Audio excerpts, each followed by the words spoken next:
You wonder why the bottom of your AC condenser is turning white?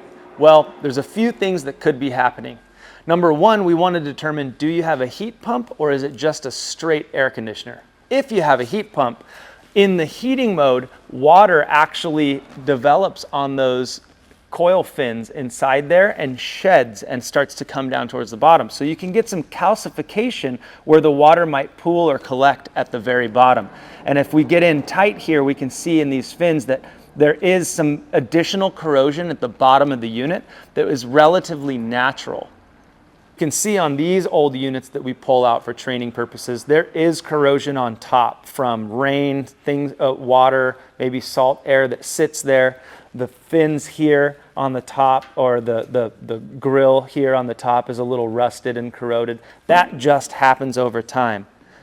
But if the bottom of your coil is getting exceptionally white or powdery or exceptionally corroded, especially if it's localized to 1 or 2 or maybe even 3 spots of that coil and it's not consistent all the way around, you might find that you have a dog peeing on your unit.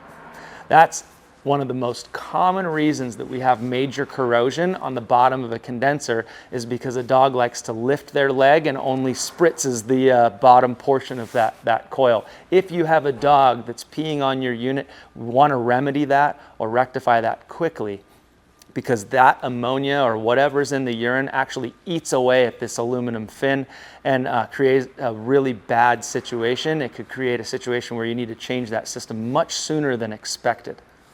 Lastly, because condensers are outside, a lot of times in garden environments, we have sprinklers that will hit them.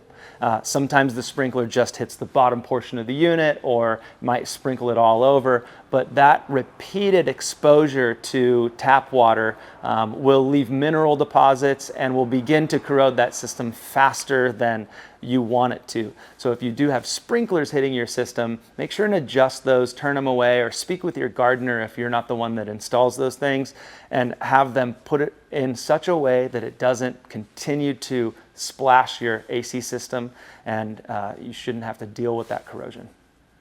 Depending on the type of corrosion that you find, once you've identified the source, there are different remedies for each. If they're calcium deposits, just like your shower or anything else in the house, a simple vinegar solution might help break those down and allow that to be cleaned off of the coil. If it's a different type of deposit, mineral deposit, we have other acids and things here that we use in a chemical cleaning when we clean your condenser. So a professional can chemically clean those coils and sometimes get them a little closer to where they were coming out of the factory. If it's a dog urine situation, a lot of times there's not a lot we can do for that because it really corrodes the system and breaks down those fins. So it's not simply cleaning. You would have to actually replace or rebuild those fins, which is impossible to do without changing out the coil or that entire piece of equipment. So if you have corrosion, identifying it early can help either stop the corrosion or even identify how we could treat it and reverse the process if at all possible.